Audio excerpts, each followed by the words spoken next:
વિદ્યાર્થી મિત્રો, આગળ હવે બીજો દાખલો જોઈએ. સી, બી અને ડી 4:5:3ના પ્રમાણમાં નફો નુકસાન વહેંચતા ભાગીદારો છે. ડી નિવૃત્ત થાય છે. ડીના નફાનો ભાગ સી અને બી 2:1ના પ્રમાણમાં વહેંચી લેશે. તો આ દાખલાની અંદર આપણને બી, સી અને ડીનું જૂનું પ્રમાણ અહીંયા ક્રમિક ગોઠવ્યું છે. રકમમાં પહેલું સી આપ્યું હતું, પરંતુ આપણે તો ક્રમિક પ્રમાણે તો પહેલો બી, પછી સી અને પછી ડીનું જૂનું પ્રમાણ આપણને કેટલું આપ્યું? 5:4:3 આપ્યું. કોણ નિવૃત્ત થાય છે? તો ડી નિવૃત્ત થાય છે. એટલે કે આ ડી નિવૃત્ત થાય છે. ડીનો નફામાં ભાગ કેટલો? તો કે 3. કુલ ભાગ કેટલો? તો કે 5 ને 4 9 3 12, એટલે કે 3/12 ડીનો ભાગ થાય. આ ડીનો ભાગ બાકીના બે ભાગીદાર એટલે કે બી અને સી કયા પ્રમાણમાં વહેંચશે? 1:2ના પ્રમાણમાં વહેંચશે. તો અહીંયા પ્રમાણ આપી દીધું છે, એટલે કે જૂનું પ્રમાણ પણ આપી દીધું અને લાભનું પ્રમાણ આપ્યું, પણ લાભ આપ્યો નથી. તો આપણે નવું પ્રમાણ શોધવું હોય તો પહેલો લાભ શોધવો પડે. હવે લાભનું સૂત્ર આપણું શું હતું? તો કે નિવૃત્તનો ભાગ ગુણ્યા લાભનું પ્રમાણ. હવે બી અને સી માટે આપણે શોધીએ તો ડી નિવૃત્ત થતો હતો ને, તો ડીનો નફામાં ભાગ કેટલો હતો? 3/12. તો 3/12 લાભનું પ્રમાણ તો 1:2, એટલે કે કુલ 3, એટલે કે 1/3 અને 2/3. એટલે કે બી માટે આપણે શું મૂકીશું? 3/12 ગુણ્યા 1/3 અને સી માટે શું મૂકીશું? 3/12 ગુણ્યા 2/3. તો અંશનો અંશમાં અને છેદનો છેદમાં ગુણાકાર કરીએ તો 3 એકા 3, 12 તરી 36 અને 3 દુ 6, 12 તરી 36. એટલે કે બીનો લાભ કેટલો આવ્યો? 3/36 અને સીનો લાભ કેટલો આવ્યો? 6/36. હવે નંબર 2માં આપણે શોધીએ નવું પ્રમાણ. તો નવું પ્રમાણ બરાબર, એટલે કે નવો ભાગ બરાબર જૂનો ભાગ વત્તા લાભ. તો ભાગીદાર બીનો જૂનો ભાગ આપણો કેટલો હતો? તો કે 5/12 અને સીનો જૂનો ભાગ કેટલો હતો? 3/12. સોરી, સી આપણો બીજો છે, એટલે કે 4/12. તો જૂના ભાગમાં આપણે શું મૂકીશું? 5/12, 4/12. હવે લાભ આપણે બીનો કેટલો શોધ્યો હતો? 3/36 અને સીનો લાભ શોધ્યો હતો 6/36. તો +3/36 +6/36. હવે મારે આનું સાદું રૂપ આપવાનું છે. આના છેદમાં 36 છે, આના છેદમાં 12 છે. તો મારે આને પણ કેટલા લાવવા પડે? 36 લાવવા પડે. 12ને હું કેટલાય ગુણું તો 36 આવે. તો 12 તરી 36, એટલે કે અહીંયા હું 3 ગુણું, છેદને 3 ગુણું તો અંશને પણ મારે કેટલાય ગુણવા પડે? 3. તો 3×5 15, 12 તરી 36 અને આ 3ના 3 છેદમાં કોમન 36 મૂકી દીધા. તો 15 + 3, એટલે કે 18/36. આવી જ રીતે સીની વાત કરીએ તો અહીંયા છેદમાં 12 છે, એને મારે 36 લાવવા હોય તો કેટલા ગુણવા પડે? 3. તો અંશને પણ કેટલા ગુણવા પડશે? 3.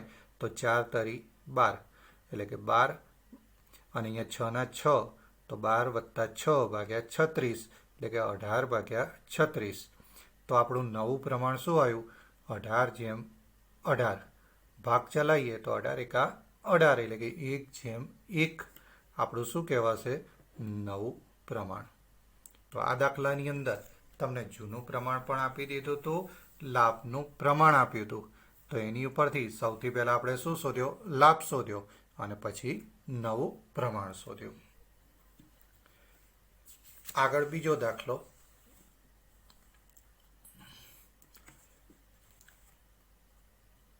એ, એમ અને સી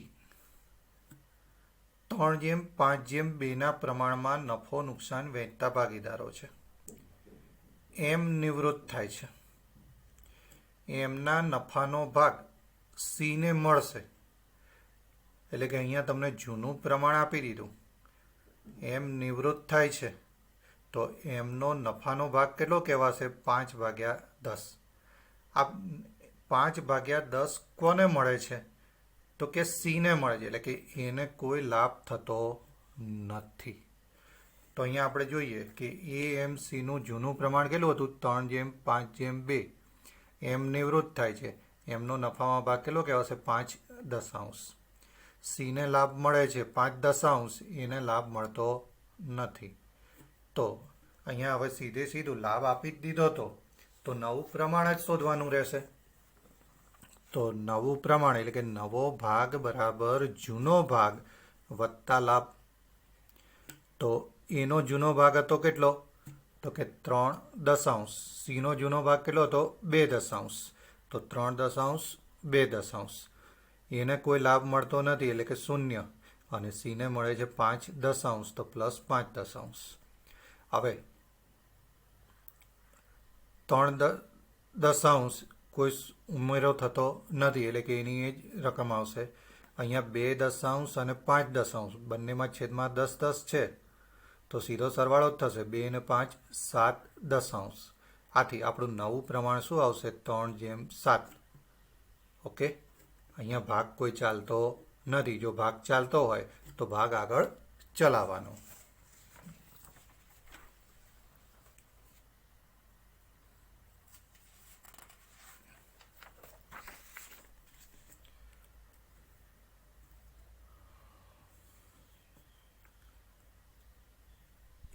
ત્રીજો દાખલો આગળ જોઈએ. પી, ક્યુ અને આર અને એસ 4/3/2/1 પ્રમાણમાં નફો નુકસાન વહેંચતા ભાગીદારો છે. ક્યુ નિવૃત્ત થાય છે. ક્યુનો ભાગ આર અને એસ સરખા હિસ્સે વહેંચશે. એટલે કે આ દાખલાની અંદર આપણને જૂનું પ્રમાણ શું આપ્યું? PQRSનું 4/3/2/1. કોણ નિવૃત્ત થયો? ક્યુ. ક્યુનો નફામાં ભાગ કેટલો હતો? 3. કુલ ભાગ કેટલો કહેવાશે? તો 4 ને 3 7, 7 ને 3 10, એટલે કે 3/10 ભાગ ક્યુનો કહેવાય. હવે અહીંયા તમને લાભનું પ્રમાણ આપી દીધું સરખે હિસ્સે. શું કીધું? આર અને એસ સરખા હિસ્સે વહેંચશે, એટલે કે 1/1 આપણને લાભનું પ્રમાણ આપી દીધું છે. તો સૌથી પહેલું આપણે શું શોધીશું? લાભ શોધીશું. તો લાભ બરાબર શું સૂત્ર હતું? નિવૃત્તનો ભાગ ગુણ્યા લાભનું પ્રમાણ. તો આર અને એસની વાત કરીએ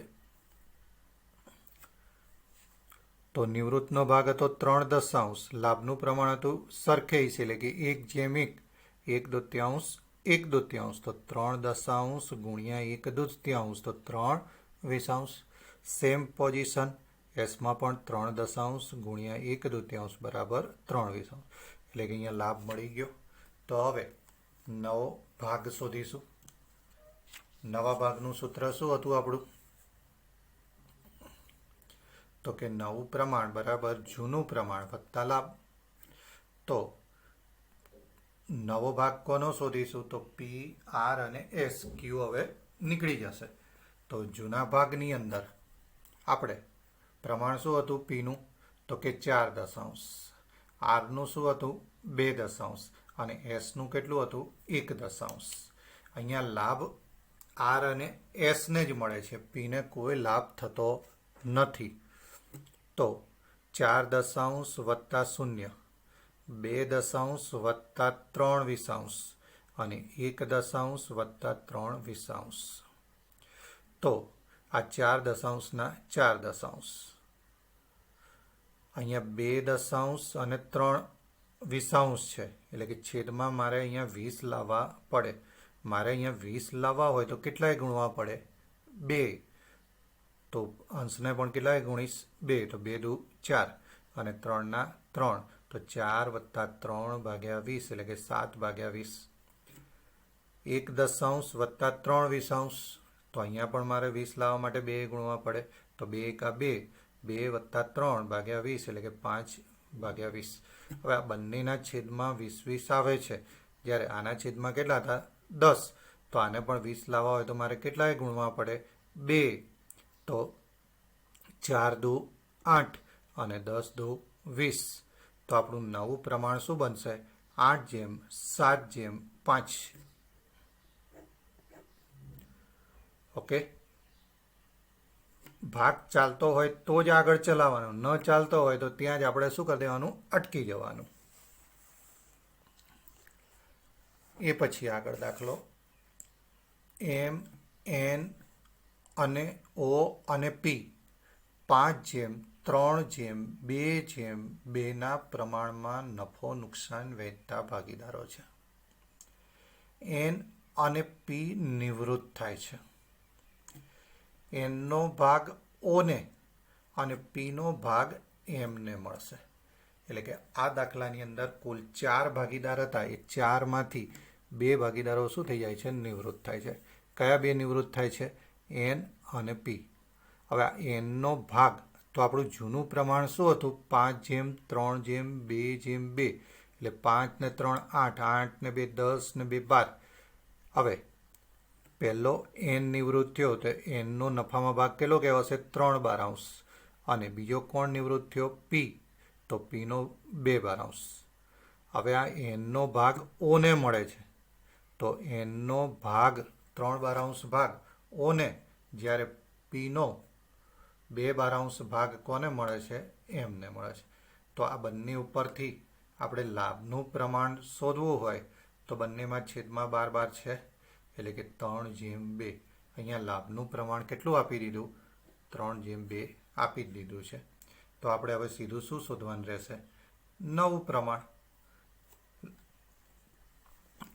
તો નવો ભાગ બરાબર જૂનો ભાગ વત્તા લાભ.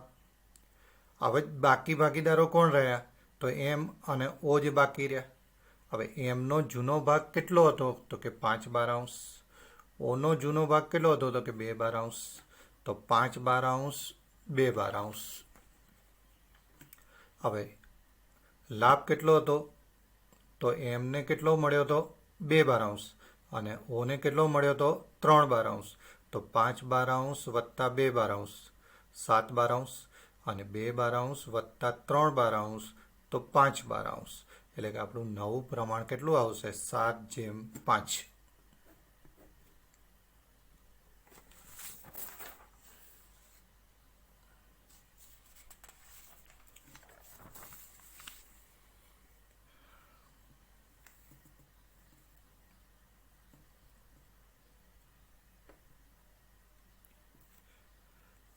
નવમો દાખલો એ બી અને સી 1/2, 30% અને 1/5 ભાગે નફો નુકસાન વહેંચી લેતા ભાગીદારો છે. બી નિવૃત્ત થાય છે. બીનો નફાનો ભાગ એ અને સી 3:2 પ્રમાણમાં વહેંચશે, એટલે કે મેળવશે. તો અહીંયા જૂનું પ્રમાણ પણ આપી દીધું છે અને લાભનું પ્રમાણ પણ આપી દીધું છે, એટલે કે આપણે લાભ શોધવો પડશે અને એ પછી આપણે નવું પ્રમાણ શોધી શકીશું. હવે અહીંયા જૂનું પ્રમાણ એ બી સીનું જૂનું પ્રમાણ કેવી રીતે આપ્યું તો 1/2 જેમ 30% જેમ 1/5. તો 1/2 ના 1/2, 30 ને ટકાવારી એટલે કે 30/100 અને 1/5. તો 0 જાય તો હવે શું રહ્યું 1/2, 3/10 અને 1/5. હવે આ બધામાં છેદ કેવા છે અસમાન છે. તો પહેલાં તો છેદ સરખા કરવા પડે. મારે આને 10 લાવવા હોય તો કેટલાય ગુણવા પડે 5, તો આને પણ કેટલાય ગુણવા પડે 5. તો 5 એકા 5 અને 5 દુ 10, એટલે કે 5/10. આ 3/10 ના 3/10. હવે અહીંયા 5 છે તો મારે કેટલાય ગુણવા પડે 2, તો 2 એકા 2 અને 5 દુ 10. એટલે કે આપણું જૂનું પ્રમાણ હવે ખરેખર કયું મળ્યું 5:3:2. કોણ નિવૃત્ત થયું તો કે ભાગીદાર બી નિવૃત્ત થયો, અને બીનો નફામાં ભાગ કેટલો હતો 3/10. આ બીનો નફાનો ભાગ એ અને સીને 3:2 મળે છે. આથી આપણે લાભ શું કરવો પડે શોધવો પડે. તો લાભ બરાબર નિવૃત્તનો નફામાં ભાગ ગુણ્યા લાભનું પ્રમાણ. તો એ અને સી, નિવૃત્તનો નફામાં ભાગ તો 3 છે જ. લાભનું પ્રમાણ હતું 3/2 એટલે કે 3 પંચમાંશ 2 પંચમાંશ. તો 3 ગુણ્યા 3 પંચમાંશ, 3 તારી 9, 10 પંચા 50, 3 દુ 6, 10 પંચા 50. એટલે કે આપણું નવું પ્રમાણ, લાભનું પ્રમાણ શું આવ્યું? 9/6. ભાગ ચાલે તો કે હા, 3 ચાલે. 3 તારી 9, 3 દુ 6. તો લાભનું પ્રમાણ આપણને મળ્યું 3/2. હવે નવો ભાગ બરાબર જૂનો ભાગ વત્તા લાભ. હવે નવો ભાગ કોનો શોધીશું? તો બી તો નિવૃત્ત થઈ ગયો, એટલે કે એ અને સીનો જ ભાગ શોધવાનો રહ્યો. એનો જૂનો ભાગ હતો 5 સીનો જૂનો ભાગ હતો 2. લાભ ઉપર આપણે શોધ્યો હતો 9/50 અને 6/50. તો પ્લસ 9/50 અને 6/50. તો હવે આનું સાદું રૂપ આપીએ તો અહીંયા 50 છે, મારે અહીંયા 50 લાવવા હોય તો કેટલાય ગુણવા પડે? 5. તો ઉપર અંશને પણ કેટલાય ગુણીશ? 5. તો પાયો પાયો 25 વત્તા 9/50 એટલે કે 34/50. જ્યારે સીની અંદર 10 છે, 50 લાવવા માટે 5 ગુણીશું તો 2 પંચા 10, 6 ના 6 છેદમાં 50 એટલે કે 16/50. તો આપણું નવું પ્રમાણ આપણને કેટલું મળ્યું? તો કે 34/16. ભાગ ચાલે તો કે હા, 2 ચાલે. 17 દુ 34, 8 દુ 16. એટલે કે આપણું નવું પ્રમાણ કેટલું મળ્યું? 17/8. જો વિદ્યાર્થીઓ, મોટાભાગના દાખલા એક જેવા જ આપણને જોવા મળે છે, પણ રકમ અલગ અલગ આપેલી હોવાને કારણે આપણે એને ગણવા પડે છે. અને જે છે એ રકમ તમે સમજી લો તો નિવૃત્તિની અંદર નવું પ્રમાણ ગણવાનું અને લાભનું પ્રમાણ ગણવાનું એકદમ સરળ છે. પ્રવેશ કરતા પ્રવેશમાં થોડી અલગ અલગ પદ્ધતિઓ હતી, અહીંયા તો 2 જ પદ્ધતિ છે. બરાબર. એ પછીનો દાખલો, એ બી અને સી 5/3/2 પ્રમાણમાં નફો નુકસાન વહેંચે છે. એની નિવૃત્તિ બાદ બી અને સી 40% અને 60%ના ભાગે નફો નુકસાન વહેંચશે. આ 40% અને 60% એટલે કે નવું પ્રમાણ તમને આપી દીધું આડકતરી રીતે. તો આ દાખલાની અંદર જૂનું પ્રમાણ પણ આપી દીધું, નવું પ્રમાણ પણ આપી દીધું. એટલે કે તમારે માત્ર લાભ જ શોધવો પડશે. તો જૂનું પ્રમાણ 5/3/2 એટલે કે 5 3 અને 2. નિવૃત્ત કોણ થયું? એ. હવે બી અને સીનું નવું પ્રમાણ તમને કીધું 40% અને 60%. 40/100 અને 60/100 મૂકીએ તો સાદું રૂપ આપણને શું વધશે? 4/10 અને 6/10.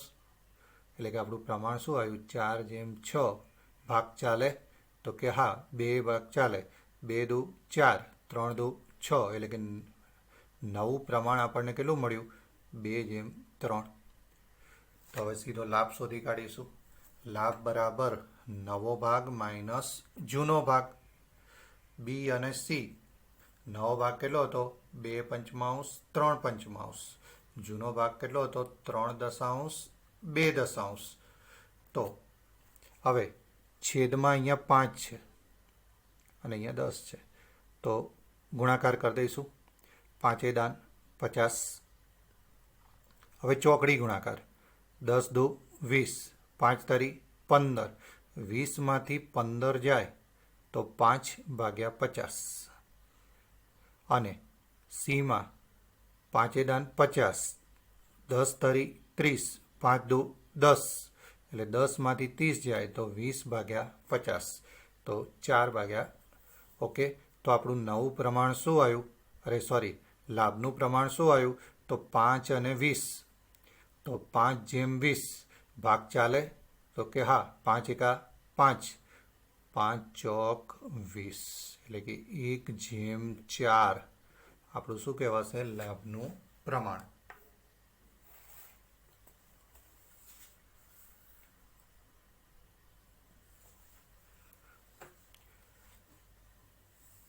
એટલે અમુક દાખલામાં નવું પ્રમાણ પણ શોધવું પડે, લાભનું પ્રમાણે શોધવું પડે. અમુક દાખલામાં તમને સીધું આપી જ દીધેલું હોય. એ પછીનો દાખલો, A, B અને C 3:2:1 પ્રમાણમાં નફો નુકસાન વહેંચે છે. C નિવૃત્ત થાય છે. A અને B નું નવું પ્રમાણ 7:5 આપી દે છે. એટલે કે આ દાખલાની અંદર પણ તમને જૂનું પ્રમાણ આપી દીધું 3:2:1, એટલે કે 3/6, 2/6 અને 1/6. કોણ નિવૃત્ત થાય છે? C. એટલે કે C નો નફામાં ભાગ કેટલો હતો? 1/6. A અને B નું નવું પ્રમાણ અહીંયા તમને આપી દીધું 7:5, એટલે કે 7/12 અને 5/12. તો સીધો આપણે લાભ જ શોધવાનો રહેશે ઉપરના દાખલાની જેમ જ.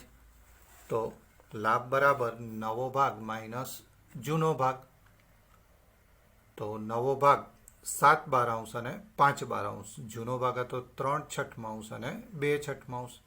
તો 12×6 72, 7×6 42, 12×3 36. ચોકડી ગુણાકાર કર્યો, 7×6 42 અને 12×3 36. તો 42માંથી 36 જાય તો વધ્યા 6, 72 72. હવે આની અંદર 12×6 72, 5×6 30 અને 12×2 24, એટલે કે 6/72. તો આપણું લાભનું પ્રમાણ શું આવશે? 6:6. ભાગ ચલાવીએ તો 1:1, એટલે કે સરખે હિસ્સે લાભ વહેંચી લે છે.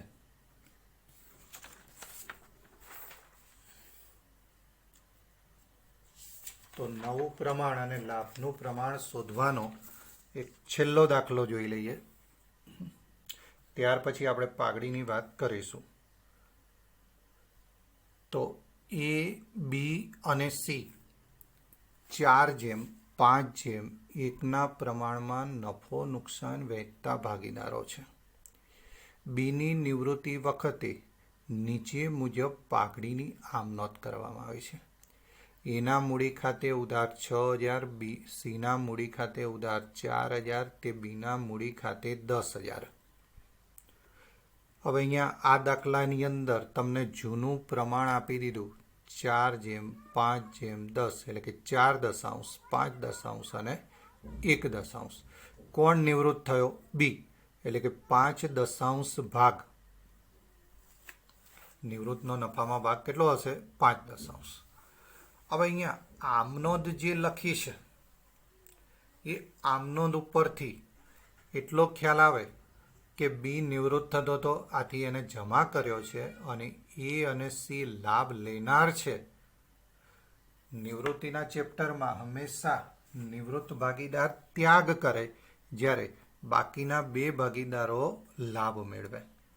એટલે કે એ અને સી લાભ મેળવે છે, જ્યારે બી શું કરે છે? ત્યાગ કરે છે. બીના ભાગના 10,000 એ લોકોએ લાભના પ્રમાણમાં ઉધાર કર્યા, તો અહીંયા લાભનું પ્રમાણ તમારે શોધવું પડે. આ લાભનું પ્રમાણ કેટલું?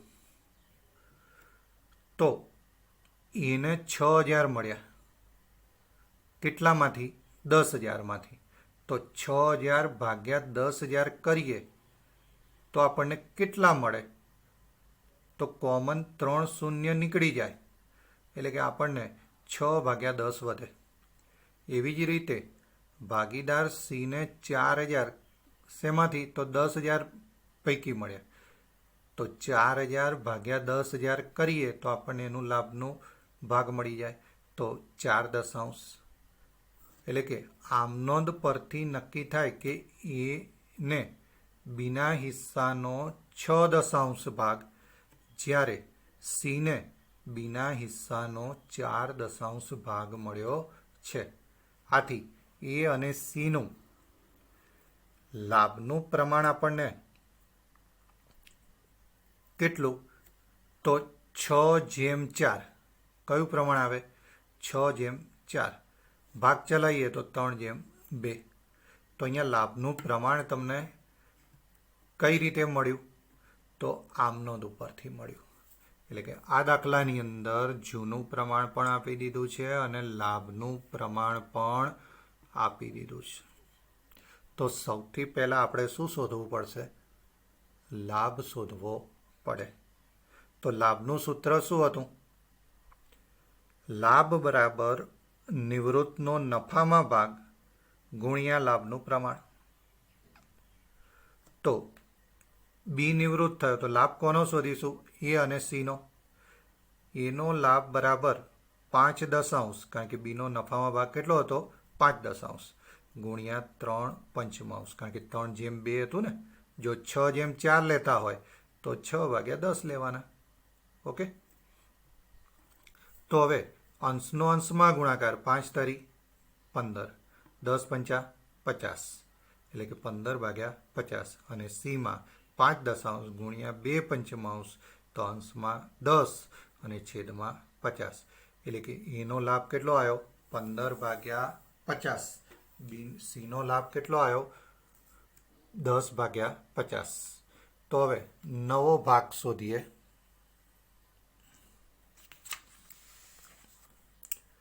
હવે નવો ભાગ કે નવું પ્રમાણ શોધવાનું આપણું સૂત્ર શું હતું? તો કે જૂનો ભાગ વત્તા લાભ.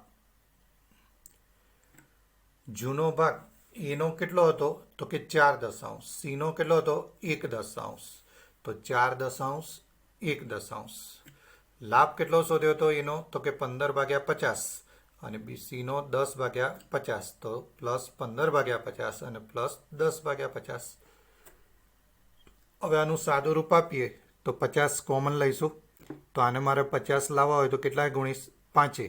તો 5 ચોક 20 અને 15 15, તો 20 + 15/50, તો 35/50. હવે અહીંયા 50 લાવવા હોય તો 5 ગુણવા પડે, તો 5 × 5, 5 + 10/50, એટલે કે 15/50. તો આપણું નવું પ્રમાણ કેટલું કહેવાય? 35/15. ભાગ ચાલે? તો કે હા, 5 ભાગ ચાલશે. તો 7×5 = 35, 5×3 = 15, એટલે કે આપણું નવું પ્રમાણ કેટલું બનશે?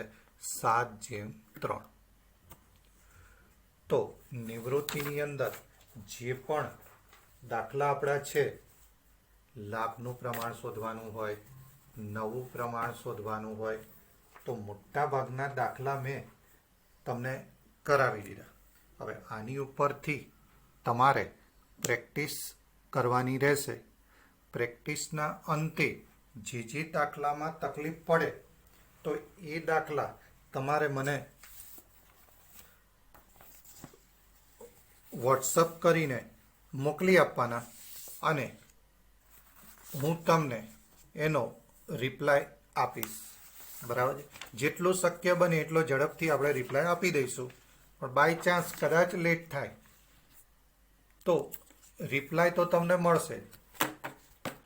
બીજું, નિરાશ થયા વગર પ્રેક્ટિસ કરતા રહેવાનું છે.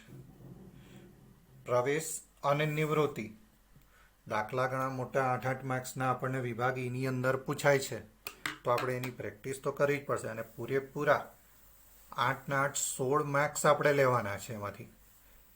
આ નાના દાખલા એટલા માટે ચલાવું છું કે મોટા દાખલામાં તમને આવા હવાલા જોવા મળશે. તો એ હવાલા માટે આપણે એની અહીંયા પ્રેક્ટિસ કરી છે. 1 વાર, 2 વાર, 3 વાર પ્રયત્ન કરતા રહીએ તો કોઈ અશક્ય વસ્તુ નથી. ઓકે. અને આપણે પછી જ્યારે બધી પરિસ્થિતિ થાળે પડે ત્યારે તો એને પ્રેક્ટિકલ પાછું જોવાનું જ છે.